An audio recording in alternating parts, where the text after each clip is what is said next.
Good afternoon. Right after Ellen at 5, changing a male-dominated career. How women are being encouraged to go high-tech, getting a good job where they are more than qualified. Plus, uncovering an ugly problem, why dozens of dogs were pulled from houses in Rock Island and Davenport, and what neighbors say about the raids. And what a beautiful day it was out there. Temperatures are very nice as well, and it's just going to get even better. I'll explain why with the help of your accurate forecast. Plus, the latest on a train crash that happened in Henry County earlier today. We're live at the scene just 2 minutes away on Quad Cities News 8 at 5.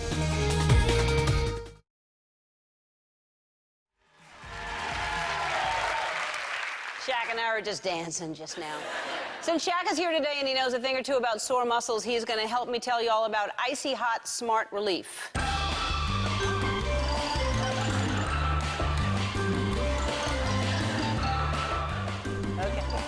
Icy Hot Smart Relief TENS therapy is a safe, easy way to relieve back, hip, and shoulder pain. And you can buy it in stores because you don't need a prescription. I want to show you how well it stops pain. Shaq is representing Icy Hot, and here's my producer, Brian, to represent pain.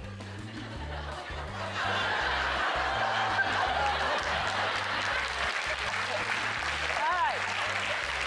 Brian looks pretty menacing, but let's see if you can stop him from making a shot. Brian, try to make some shots.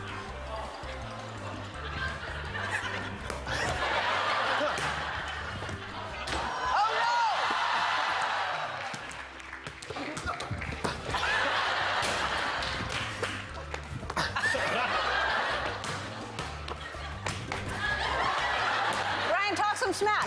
Talk some smack. That's all you got? That's all you got? That's all you got? Come on, Brian. Oh, you can't do it. That's a shame. Brian. Brian's probably sore. You're going to need this. Here, Brian. It's the same therapy doctors use, but it's wireless and reusable, making pain relief more accessible. And you can try it, too, because you're all going to get a $150 Amex gift card.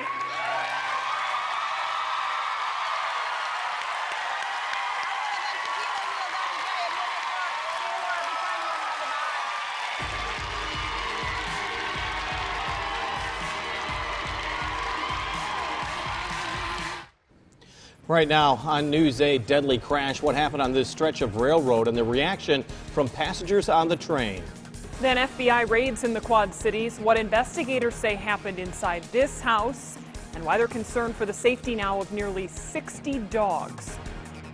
Live from WQAD, News 8 at 5 starts now. Good evening, I'm Jim Mertens. And I'm Denise Anitka. Thank you for joining us tonight. We begin with some breaking news happening right now in Rock Island and in Davenport.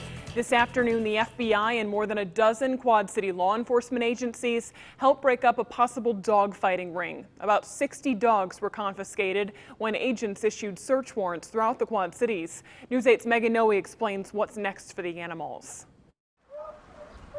Amanda Aarons was picking up her son from school. We were just walking our dog, waiting for to get her brother out from school, and she told me there was a bunch of dogs in this big truck. That's when she snapped these photos. Rock Island Police, FBI agents, and the American Society for the Prevention of Cruelty to Animals taking dogs from the garage of this home on 20th Avenue. I noticed it was the ASPCA truck, and she's like, "There's big dogs in there." On Thursday, agents served 10 different search warrants in Rock Island and another in Davenport, all part of a year-long investigation into a dogfighting ring.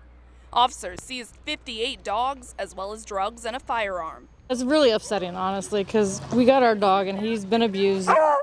For the Aarons, dogs like Charlie are family. You wouldn't want to abuse your child. You don't want to hurt your child. They want love just as well as children do. Horrified and angry that anyone would hurt these animals. In Rock Island, Melodie, WQAD, News 8. Police have not yet announced any arrests, but say the investigation is ongoing. The ASPCA will be taking care of the dogs at a temporary shelter until custody is determined. Our other big story is an Amtrak passenger train crash that killed the driver of the truck. The crash happening around 10 this morning just west of Galva on Hayes Road in Henry County. The train slamming into a semi as it was crossing the tracks. 48 passengers were on that train. News 8's Johnny Gendrich is live in Galva on a story we first told you on News 8 at 11. Johnny? I'm standing at that private railroad crossing where the collision happened. According to the Henry County Coroner's Office, the driver of that semi-truck was pronounced dead at the scene. All response teams are gone now, but earlier today it was a much different scene.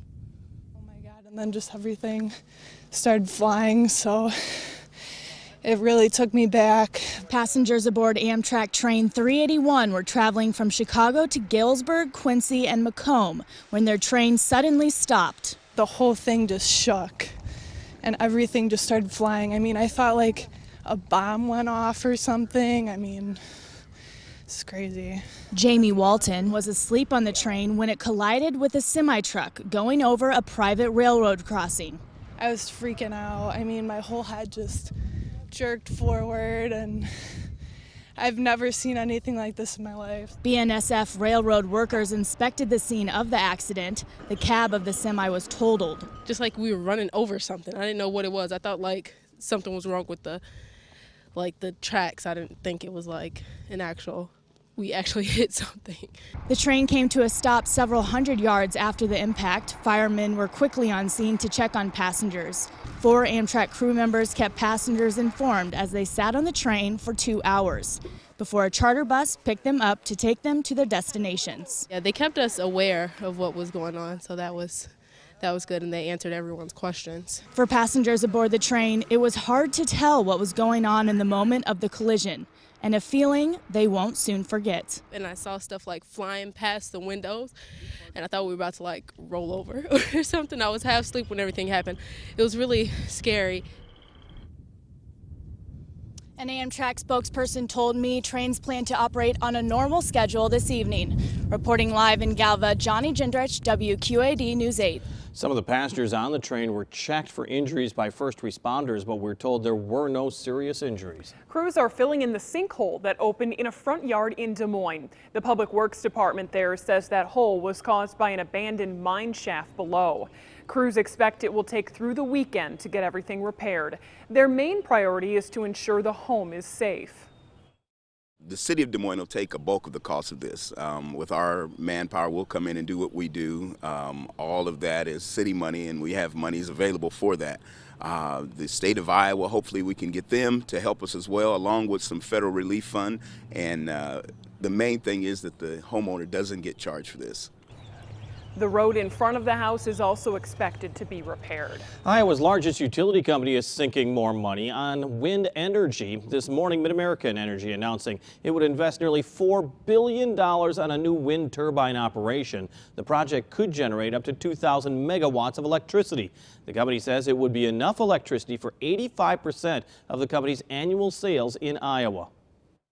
The technology has changed so much that the actual amount of energy produced from the turbines that we're going to buy is able to really offset a lot of the cost that will be incurred as a part of this project. MidAmerican says that 85% gets it very close to 100%, which they say is their goal for clean energy in Iowa.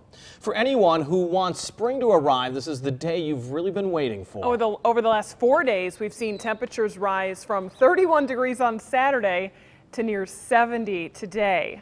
Instead of spread out over several weeks, it's been a condensed season's change, but welcome nonetheless. James Zahara has the first check of the forecast. You could even ditch that jacket today if you wanted to. You took the words right out of my mouth. Yeah, you should, because you know it's pretty warm out there. In fact, take a look at the highs today, which are pretty much our current temperatures across eastern Iowa and northwestern Illinois. And yes, not only do we have temperatures in the mid to upper 60s, close to 70, but even around 70 degrees, like we had in Macomb, Wapello, Muscatine, even in the Quad Cities, got as high as 73 degrees over in Mount Pleasant. Yeah, we're currently at 70 degrees in the Quad Cities. Of course, a lot of that had to do with the sunshine, the dry air, that southeast breeze, all that allowed those temperatures to recover very nicely.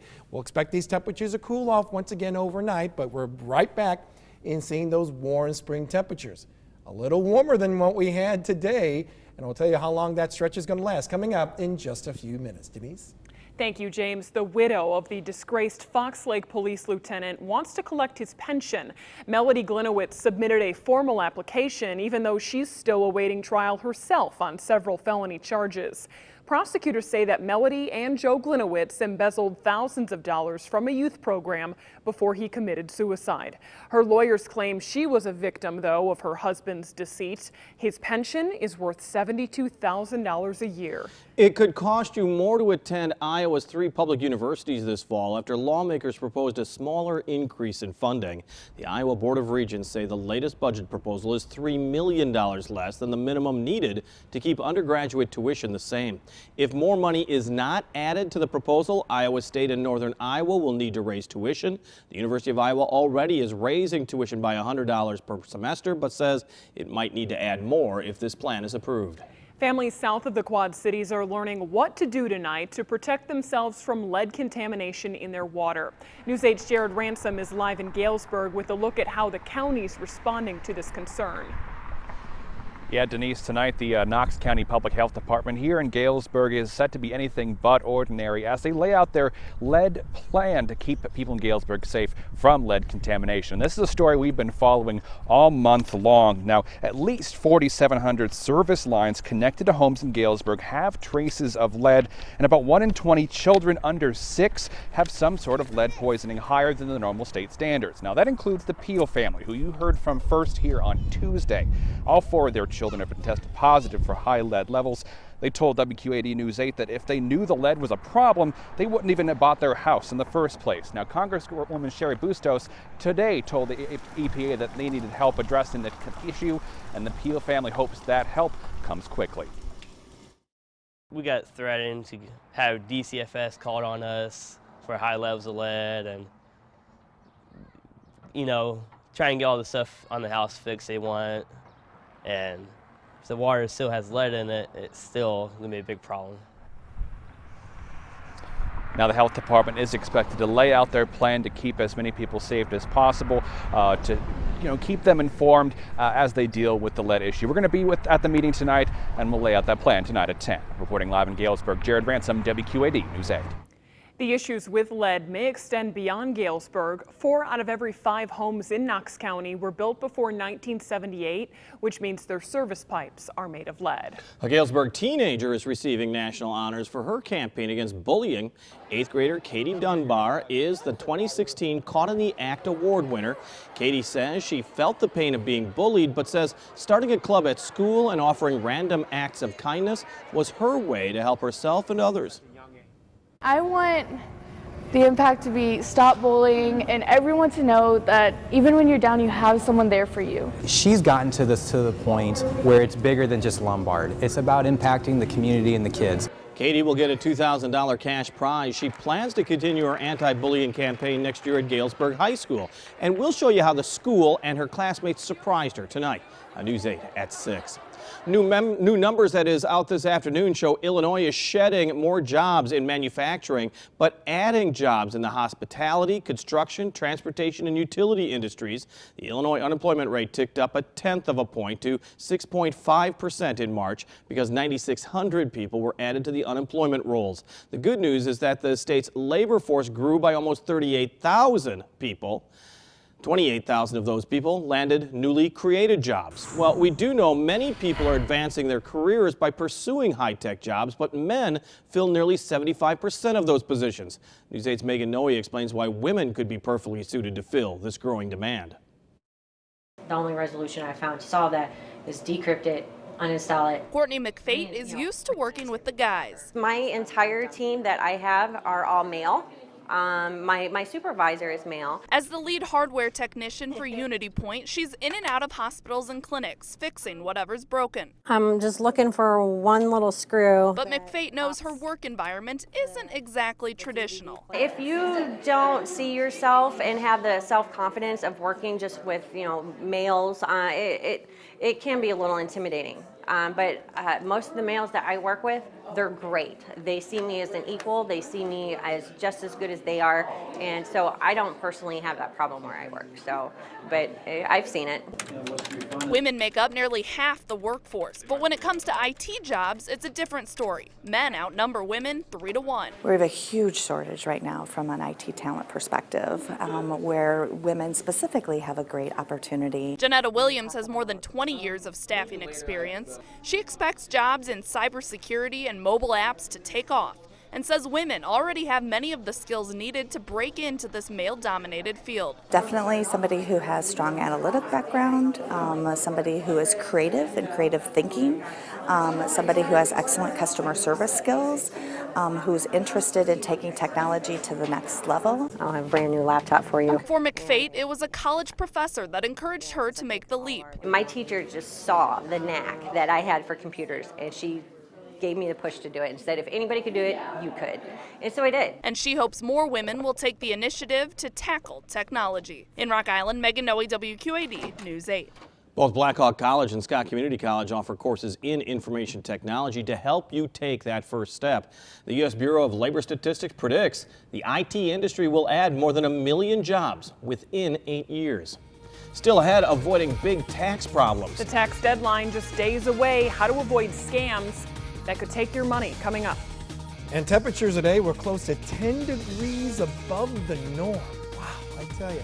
We'll tell you how long this stretch is going to last right after the break here, News 8 at 5. You are watching WQAD News 8 at 5 with Jim Mertens and Denise Anitka.